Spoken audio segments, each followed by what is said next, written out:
नमस्कार, बोल खिलाफ आजाद है तेरे, मैं अभिसार शर्मा। क्या आप जानते हैं कि ऐसे वक्त जब देश भर में लॉकडाउन को खत्म करने की तैयारी की जा रही है, यह कोशिश की जा रही है कि किस तरह से मजदूरों को रोका जाए ताकि वो बिल्डर्स का काम कर सकें, जैसे कि कर्नाटक में हुआ।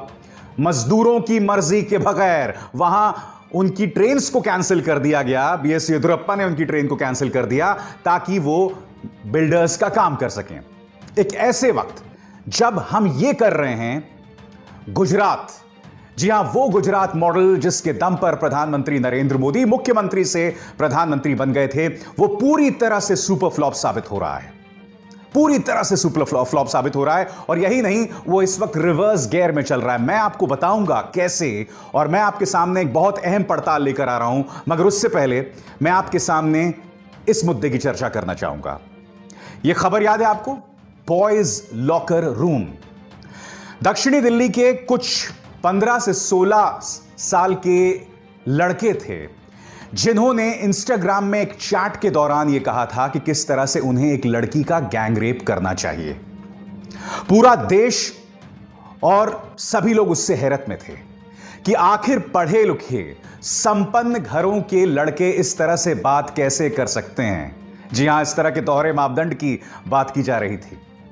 मगर क्या आपने कभी सोचा है कि ये बच्चे घर में किस तरह की शिक्षा लेते हैं? घर में नेटफ्लिक्स, अमेज़न, इन तमाम जगहों पर किस तरह के कार्यक्रम देखते हैं? क्या आपने सोचा कि इनके बड़े भाई कैसे होंगे, इनके पिता कैसे होंगे? इसकी मैं आपको एक झलक दिखाना चाहता हूं। अगर मैं पहले स्पष्ट कर दूं कि बॉयज लॉकर रूम में जो हुआ और जो मिसालें मैं आपको पेश करने वाला हूं, इन दोनों के बीच में कोई लिंक नहीं है। मैं आपको सिर्फ इतना बताने की कोशिश कर रहा हूं कि आज की तारीख में हमारे बड़े भाई या हमारे पिता इस तरह की जहनियत के होंगे तो क्या होगा। आपके सामने यह शख्स, इसका नाम है विवेक अग्निहोत्री, फ्लॉप फिल्म्स बनाता है और मोदी सरकार की जय जयकार करता है। हालांकि 2014 से पहले यह मोदी भक्त बिल्कुल नहीं था। यह समझ गए कि 2014 के बाद अगर जिंदा रहना है और सरवाइव करना है और पैसे कमाने हैं तो भक्ति करना शुरू कर दो मोदी जी की। मैं आपको बताना चाहता हूं इस शख्स की जहनियत क्या है। और आप कल्पना कीजिए, इस तरह का शख्स अगर आपका पिता हो, आपका बड़ा भाई हो। आपके सामने screens. What makes Nano the safest car for women? Nano आखिर औरतों के लिए सुरक्षित क्यों है? There is simply no way to get gang raped in here. क्योंकि नैनो का जो साइज है छोटा होता है, इसके अंदर लड़की का गैंग रेप नहीं हो सकता। ये कौन कह रहा है? विवेक अग्निहोत्री। यह आदमी आज की तारीख में इस सरकार के लिए बाकायदा पत्रकारों को टारगेट करता है, सोशल एक्टिविस्ट को टारगेट करता है, जेएनयू को गाली देता है, तमाम चीजें करता है। और इसकी भाषा देखिए, 2013 का इसका ट्वीट है। आगे देखिए, यह सीता, मां सीता के बारे में क्या कह रहा है? रावण भैया मुझे छोड़ दो, सीता टू रावण चैंट्स अ मंत्रा। ये इसके विचार हैं सीता मैया के बारे में। क्या इसके खिलाफ कोई मुकदमा करेगा? भक्तों, ये तो मां सीता को के बारे में इतना अश्लील विचार रख रहा है। आगे देखिए, good morning to all who got up late today. और ये तस्वीर देख के ही मुझे शर्म आ रही है। फिर आगे देखिए इसकी जहनियत में क्या है जो ये कह रहा है, सेक्सिस्ट बट फनी। 18 से 25 साल की लड़की फुटबॉल की तरह होती है, एक के पीछे 22 लोग। 26 से 35 साल की लड़की क्रिकेट बॉल की तरह होती है, एक के हाथ आती है, बाकी सब ताली बजाते हैं। मैं आगे पढ़ना भी नहीं चाहता दोस्तों। इस आदमी ने इतनी गंदी गंदी बातें ट्वीट की हैं और आज हमें इस बात को लेकर हैरत है कि आखिर इस देश के अंदर बॉयज लॉकर रूम जैसी चीजें क्यों हो सकती हैं। हमें इस बात को लेकर हैरत होती है कि निर्भया गैंगरेप जैसे घटनाक्रम क्यों होते हैं। जब रसूख वाले लोग, जब सत्ता के करीब वाले लोग बेखौफ इस तरह की बातें कर सकते हैं और सत्ता का हिस्सा हो सकते हैं तो क्या होगा। अब आगे देखिए, यह आदमी बीजेपी आईटी सेल का हिस्सा है, हरियाणा की बीजेपी आईटी सेल चलाता है। इसके विचार आप देखिए तो आपको शर्म आ जाएगी। सफूरा जरगर के बारे में यह अपशब्द कह रहा है। वो सफूरा जरगर जो इस वक्त तिहाड़ जेल में बंद है, वो सफूरा जरगर जो कि गर्भवती हैं, वो सफूरा जरगर जिसके खिलाफ बीजेपी आईटी सेल ने इतना गंदा प्रोपेगेंडा चलाया कि इंसानियत शर्मसार हो जाए। कपिल मिश्रा ने शर्मसार करने वाला ट्वीट किया और उसके बाद पूरी बीजेपी आईटी सेल एक के बाद एक इस औरत को टारगेट करने लगी। मैं नहीं जानता इनकी इंसानियत कहां मर गई। देखिए आदमी क्या कह रहा है। अब ये 500 रुपए में 9 महीने का रिचार्ज किसने कर दिया? जो मांग रही थी आजादी लेके लौटी आबादी। अब ये अरुण यादव कौन है? इन 3 तस्वीरों में देखिए। यहां इसे बीजेपी अध्यक्ष जेपी नड्डा का आशीर्वाद मिल रहा है, यहां पर इसे हरियाणा की मुख्यमंत्री मनोहर लाल खट्टर का आशीर्वाद मिल रहा है और यहां स्वयं प्रधानमंत्री नरेंद्र मोदी का आशीर्वाद मिल रहा है। इनके विचार देखिए। और ऐसा नहीं है कि इन्होंने सफूरा जरगर को टारगेट किया क्योंकि वो मुसलमान है, नहीं। इनके विचार उन तमाम महिलाओं के बारे में ऐसे ही हैं जो प्रधानमंत्री नरेंद्र मोदी और इस सरकार से सवाल करते हैं। और क्या जानते हैं इस शख्स को कौन फॉलो करता है ट्विटर पे? मनोहर लाल खट्टर, कैलाश विजयवर्गीय, अमित मालवीय, ये तीनों चेहरे जो हैं इस आदमी को ट्विटर पर फॉलो करते हैं।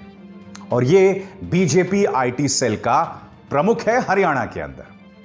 मुझे हैरत नहीं होती क्योंकि आप जानते हैं कि पिछले 1.5-2 सालों से मैं लगातार बीजेपी आईटी सेल के बारे में आपके सामने कार्यक्रम करते रहा हूं और मैं जानता हूं कि इन लोगों के जहन में सिवाय कचरे के, सिवाय कूड़े के कुछ नहीं है। इसलिए मैं आपसे फिर कहना चाहूंगा कि आपको हैरत नहीं होनी चाहिए कि इस देश के अंदर निर्भया गैंगरेप जैसी घटनाएं क्यों होती हैं या बॉयज लॉकर रूम जैसी घटनाएं क्यों होती हैं, क्योंकि यह है सोच इन लोगों की। इन्हीं से प्रेरणा पाकर 16-17 साल के बच्चे जो हैं इस तरह की बातें करते हैं। जी हां, औरतों के खिलाफ हिंसा को जायज बनाने का काम कर रहा है यह सोच, जायज बनाने की काम कर रही है यह विचारधारा। और एक दिन ऐसा आएगा जब हम अंदर से राक्षस हो जाएंगे, हम अंदर से खोखले हो जाएंगे, हमारी आत्मा मर जाएगी और तब बहुत देर हो जाएगी। मगर तब तक आप अपने नफरत के अंदर मैरिनेट होते रहें, आप अपने जहर के अंदर उबलते रहें और इस ज्वालामुखी को अंदर पाल के न सिर्फ अपना बल्कि अपने परिवार का भी नुकसान करते रहें। जय हिंद। और अब हम दूसरे मुद्दे की चर्चा करने जा रहे हैं और यह दूसरा मुद्दा है गुजरात मॉडल, जो पूरी तरह से सुपर फ्लॉप हो गया है। कैसे, मैं आपको बताता हूं। आपके स्क्रीन पर देश के स्वास्थ्य मंत्री हर्षवर्धन जो महाराष्ट्र के अंदर जो स्थिति है उसको लेकर चिंता जता रहे हैं। जी हां, मगर स्वास्थ्य मंत्री का ध्यान जो है गुजरात की तरफ कतई नहीं जाएगा क्योंकि गुजरात इस वक्त रिवर्स गियर पर है। आपके सामने सिलसिलेवार तरीके से मैं बताना चाहता हूं कि गुजरात में अब अगले 1 हफ्ते के लिए लॉकडाउन होने वाला है और यह बहुत बड़ा लॉकडाउन है। जी हां, एक ऐसे वक्त जब देश में लॉकडाउन खुल रहा है कई जगहों पर, यहां पर यह हालत होती जा रही है, वो गुजरात मॉडल। जी हां, खबर क्या है? बढ़ते संक्रमण की वजह से अहमदाबाद में स्थानीय प्रशासन ने फैसला किया है कि सिर्फ दवाई की दुकानें और दूध के पार्लर्स खुले रहेंगे। इसके अलावा सब्जी की दुकानें बंद, फल की दुकानें बंद, किराने की दुकानें बंद। यही नहीं, स्विगी और जोमेटो भी बंद हो जाएगा। आगे देखिए, अहमदाबाद म्युनिसिपल कॉर्पोरेशन ने यह भी फैसला किया है कि सभी निजी अस्पताल, क्लिनिक्स और नर्सिंग होम्स अगले 48 घंटे में खुल जाएंगे, वरना उनके लाइसेंस कैंसिल हो जाएंगे। इसके अलावा अहमदाबाद म्युनिसिपल कॉर्पोरेशन ने 7 प्राइवेट अस्पतालों को चिन्हित किया है ताकि वो इसका इलाज कर सकें। यही नहीं, आपके स्क्रीन पर अमित शाह से गुजरात के मुख्यमंत्री विजय रूपाणी ने यह अपील की है कि कोरोना का इलाज करने के लिए विशेष डॉक्टर्स भेजे जाएं। यह क्या बता रहा है कि गुजरात में हालात बिल्कुल बेकाबू हैं। आपको याद है जब न्यूज चैनल्स ने खबर चलाई थी कि किस तरह से केरला, महाराष्ट्र और राजस्थान के अलावा ये वो 3 राज्य हैं जो गरीब मजदूरों से पैसा ले रहे हैं, मगर गुजरात का बिल्कुल जिक्र नहीं था। मैं आपको बताना चाहता हूं दोस्तों, आपके सामने ये सरकारी फरमान है और इस सरकारी फरमान में जो ये चीजें हाईलाइट की गई हैं गुजराती में, उसका मैं आपको अनुवाद करके बताना चाहता हूं। यह सरकारी दस्तावेज का हिस्सा है। राज्य सरकार ने आईपीएस और आईएएस ऑफिसर्स को नियुक्त किया है ताकि वो राज्यों के साथ तालमेल बिठाएं। किनके लिए? माइग्रेंट वर्कर्स के लिए, मजदूरों के लिए, ताकि वो घर लौट सकें अपने पैसे पर।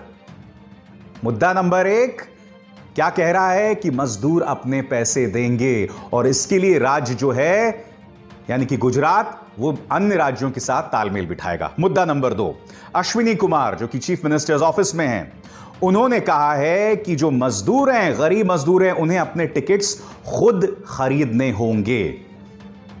अब मैं आपको कुछ मजदूरों की आवाजें सुनाना चाहता हूं। अहमदाबाद मिरर ने इन मजदूरों से बातें की हैं और आप खुद इन मजदूरों से सुनिए ये मजदूर दरअसल कह क्या रहे हैं। सुनिए। अभी जा कहाँ रहे हो?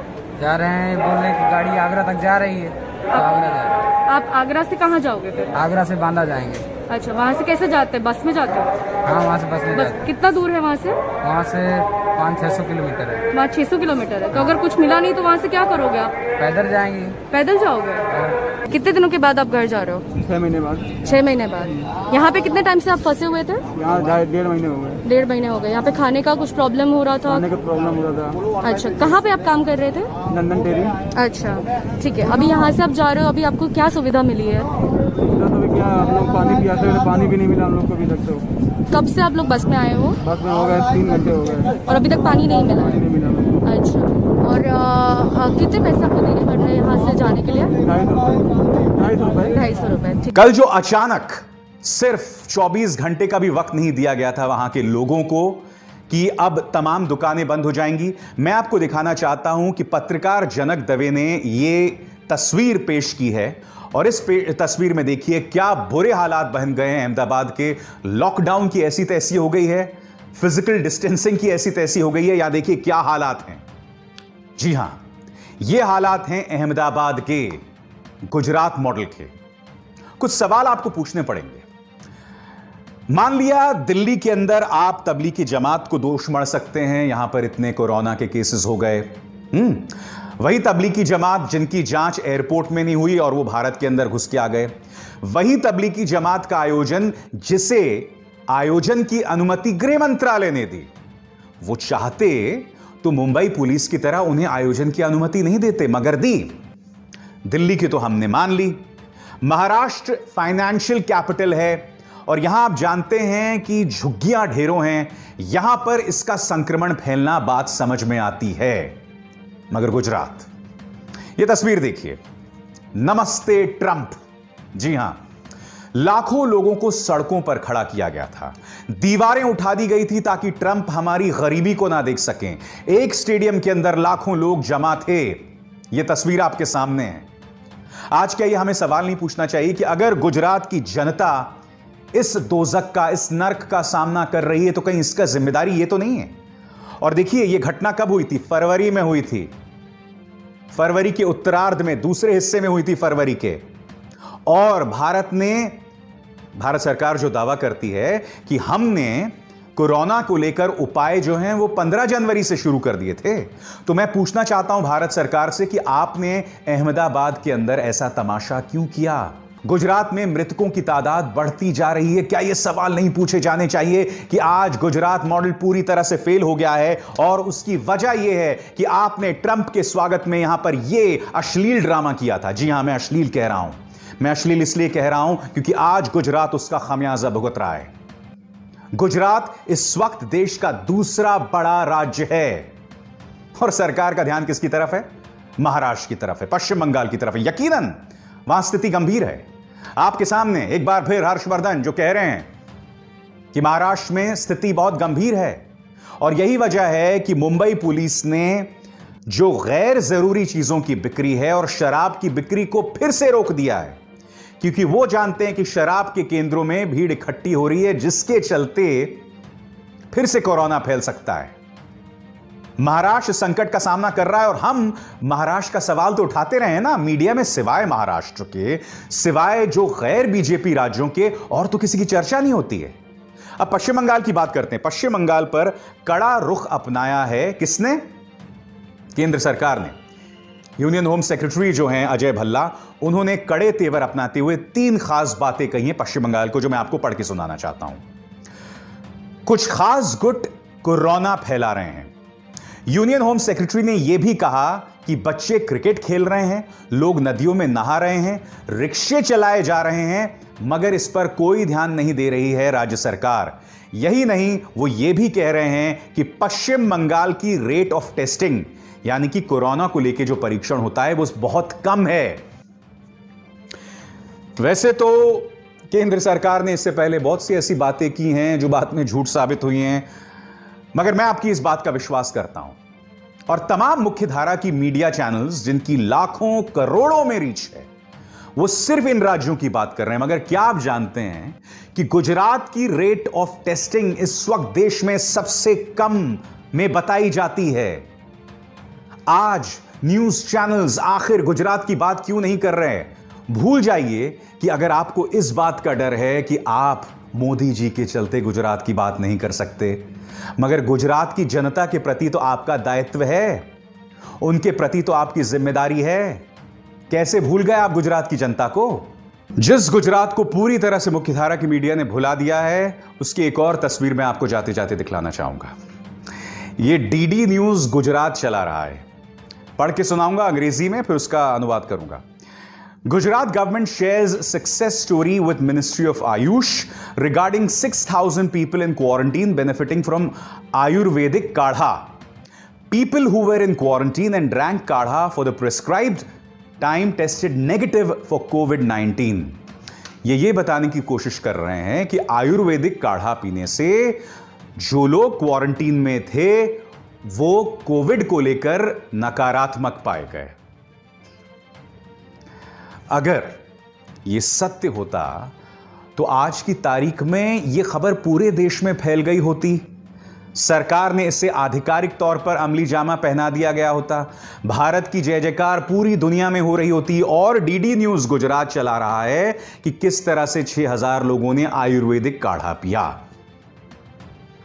अंधभक्ति का क्या इलाज है मैं नहीं कह सकता, क्योंकि इस देश में पिछले 5 सालों में अंधभक्ति की जो सोच है वो लगातार बढ़ी है और इसको बढ़ाने का काम मानव संसाधन मंत्री से लेकर प्रधानमंत्री से लेकर मुख्यमंत्रियों से लेकर सब ने किया है। और यहां पर भ्रमित करना है, एक गलत तस्वीर आपके सामने पेश करना है, और इससे ज्यादा शर्मनाक बात कुछ नहीं हो सकती। मगर देखिए साहब, बोल के लब आजाद है तेरे में हम तो ये मुद्दे उठाएंगे। मुख्यधारा की मीडिया बेशक भूल जाए, मगर हम इन मुद्दों से पीछे नहीं हटने वाले। नमस्कार।